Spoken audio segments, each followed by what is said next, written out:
almost 6 years. He was the youth pastor here at Passion.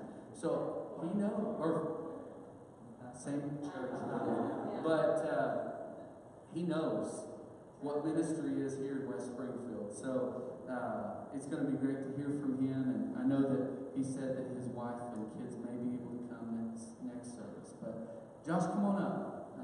Welcome. Always welcome.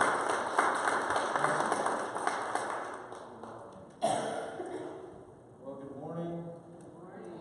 It's great to be with you here.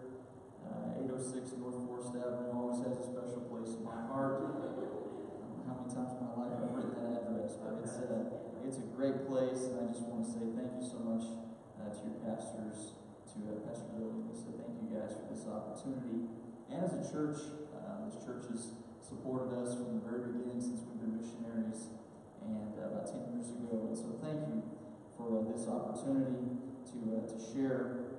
You know, there are lots of stories when I think about Forest Avenue, and I get into all of them, but probably the most, I guess you could say, the infamous thing I ever remember that I did was one time we were getting ready to have a baptismal service. Baptismal used to be up here in this city. Turned on the water, I forgot to turn off the water. And I single-handedly flooded the whole church. So if there's any remaining mildew or musty smell, that was probably me from many years ago. But it's great to be here, great to share, and it's great to share about what God is doing in Cambodia. You know, Cambodia, so many people, when they think about the history, what happened, you think about the killing fields, the Khmer Rouge, the history of what happened with the genocide in the 1970s. It's a place of tragedy, but by God's grace, we believe it will be a place of hope.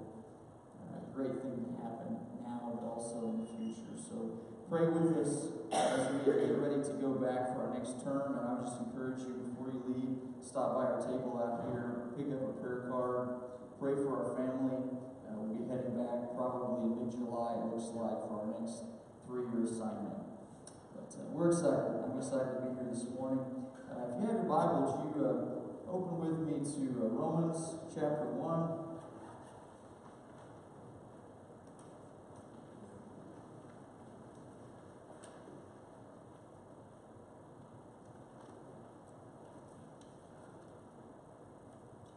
Romans chapter 1. The Lord laid this on my heart this morning. I have a couple of different messages I preach when I'm itinerating, and the Lord laid this on my heart to share this morning, so I'm just going to be obedient and share from Romans chapter 1, one verse this morning, verse 16. Romans 1:16, the Word of God says, "For I am not ashamed of the gospel, because it is the power of God that brings salvation to everyone who believes, first to the Jew, then to the Gentile." Would you bow your heads with me this morning? Heavenly Father, we thank you for your word. We know that your word is living, it is active, it is powerful. In these moments, we pray that you would speak to us and challenge us. Help us to be people that not only hear your word, but help us to be people that put your word into action wherever we go and all that we do. We give you thanks in Jesus' name. Amen. Think about the power of the gospel, how it changes people, transforms people. You know, a lot of things in this world, you hear about gimmicks and advertisements about how this will change you. This can transform your life. Well, most of the time it's just a temporary change. Maybe for a week, a month, maybe a year. But when you think about what the gospel does, because it gets down to the deepest core of our being, it's something that really can change a person inwardly, outwardly, all around them.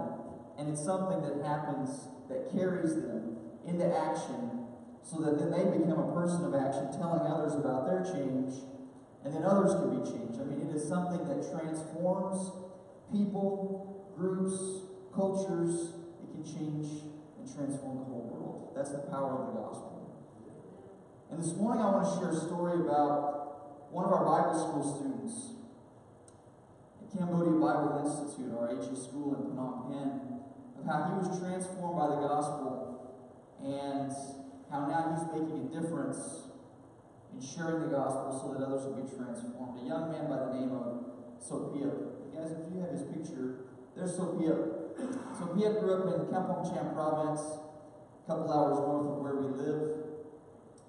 The thing about Sophia was he grew up in a traditional Buddhist family, lots of rules, lots of regulations, but in Buddhism they generally try to boil things down to 5 precepts. It's hard to keep all the rules. So they say, number 1, don't kill anything. Number 2, don't lie. Number 3, don't steal. Number 4, don't commit adultery. Number 5, don't drink anything that's intoxicating, any kind of alcoholic drink. So they're teaching their children these things. This is what Sophia was brought up learning. But there was one other thing his parents taught him. They said, Sophia, there's a new religion that's entering into Cambodia that's not Buddhism. So we want nothing to do with it. It's a religion called Christianity. So the other thing you need to remember, keep the 5 precepts of Buddhism, but also hate every Christian and anyone who would convert to Christianity. This is what he grew up knowing. Well, as Sophia entered his teen years, he started kind of falling in the wrong group, the wrong crowd. And every Friday night he would sneak out with his friends and go out to the rice fields, and they would all get drunk. Did this every Friday night. Never told his parents or his family members, but he did this every Friday, would sneak back in, did this week after week, month after month, year after year. One Saturday morning he woke up in the field, he passed out, and he just felt this fear. He didn't know what it was, but he felt terrified. He was all alone. His friends had already left. He had passed out by himself. And he had this fear. Fear of being alone, fear of what his parents would think. Just a heavy, heavy fear. Well, as he's sitting there, he looks down on the ground in the middle of this rice field, and he sees a piece of paper. And he thinks, that's weird. I'm out here in the fields. There shouldn't be anything out here like this. But he picks it up and he starts reading. And it was something like this. When he entered into a ship, his disciples followed him. Behold, there arose a great storm of the sea.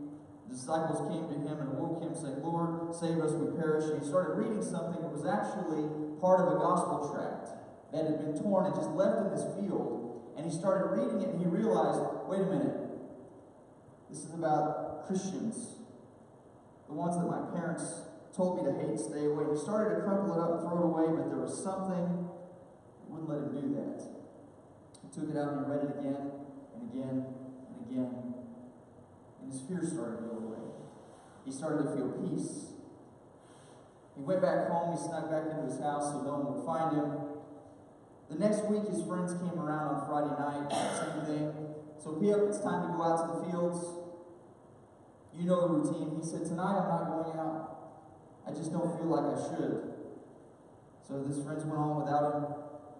And he had a new plan for that weekend. Instead of sneaking out on a Friday night, he felt he was compelled to sneak out on Sunday morning and to go to this distant church that he'd heard about not far from his village. So instead of sneaking out on Friday night, he snuck out on Sunday morning without his parents knowing to go and find this church to find out just what is Christianity all about? What is the gospel? Who is Jesus? All these questions. So he went there, stayed for the service. The pastor gave him a Bible. He went home, snuck back into his house, snuck his Bible, his little gospel tract under his bed so no one would find it. And every day he would take it out and read it and read it and read it. Started going to church regularly, still sneaking out on Sunday mornings. And after 2 months of listening to the gospel, he gave his heart and life to Jesus Christ. He went back home and told his parents what happened. The first thing his parents told him, he said, you are no longer our son. Take your things and leave. He went to the only place he knew he could go. He went back to his home church. They took him in as their own son. They adopted him, basically. And they really began to see something in Sophia. That every time he came to church, he would just absorb everything he was hearing, but then also he had such an ease of when he would share the gospel with other people. And his pastor took note of this and said, Sophia, I see some very good things in you. You should maybe pray about going to Bible school and maybe becoming a minister. It just seems like God has his hand on you in a special way. So P.F. did that. He said, I think I'm going to pray, seek God's will, see what he wants me to do, because I just believe there's something that God wants me to do with the gospel. So he prayed, he agreed, and said, I think this is God's plan. They came down to the capital city, Phnom Penh. They came to our Bible school, Cambodia Bible Institute, and so P.F. was with us then for 4 years, studying Monday through Friday in the class. Every weekend going back out to the villages to teach, preach, and minister, and God just began to open new opportunities month after month for Sophia in all these different avenues, in the cities, in the rural setting, wherever he went, you could just see the blessing of God on his life. And you look at Sophia and you just think, here's this happy, smiling guy, and this was a guy who grew up hating Christians, wanting nothing to do with Christianity. But there was something about, once again, the power of the gospel of Jesus Christ. It changed him. It transformed him, and it really sent him on a new path, a new life, a new mission. If you guys would show the next picture of Sophia. Sophia, who graduated from our Bible school in 2017. That's his wife's the mom and their little boy with them.